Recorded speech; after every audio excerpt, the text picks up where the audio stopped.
Bonjour à tous. Cette vidéo a pour objectif de vous expliquer la section analyse du menu principal ainsi que ses sous-onglets statistiques et registres présents dans Data to Care Desktop. Commençons d'abord par l'onglet de visualisation des statistiques. Cette page vous permet d'observer toutes les statistiques relatives à votre laboratoire.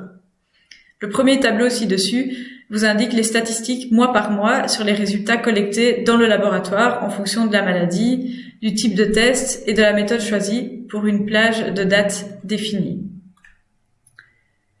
Ce tableau ajoute les tests effectués dans le laboratoire en fonction de leurs résultats. Par exemple, ici, pour les tests experts MTB+, RR+, MTB+, RR-, par exemple, et ce, selon une date de début et une date de fin, ne dépassant pas 1 an.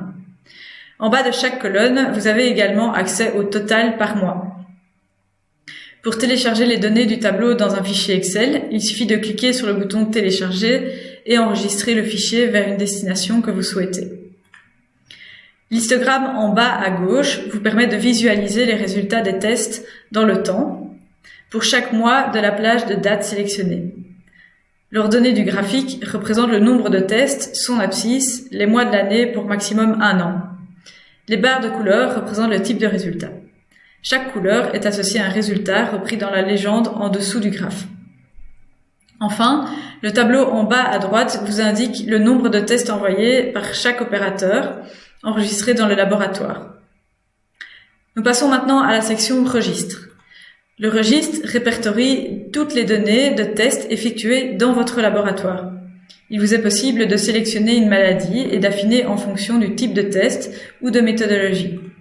Vous pouvez également définir une date de début et de fin de recherche. Elle ne doit pas dépasser 1 an. Enfin, vous pouvez directement faire une recherche en utilisant l'outil de recherche situé en haut de l'écran.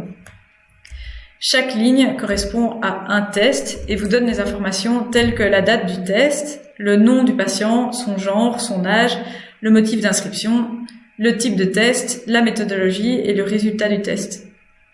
N'oubliez pas que la liste de tests s'affiche sur plusieurs pages et que selon le nombre de lignes sélectionnées par page, il se peut que votre test recherché n'apparaisse pas. Allez alors à la page suivante.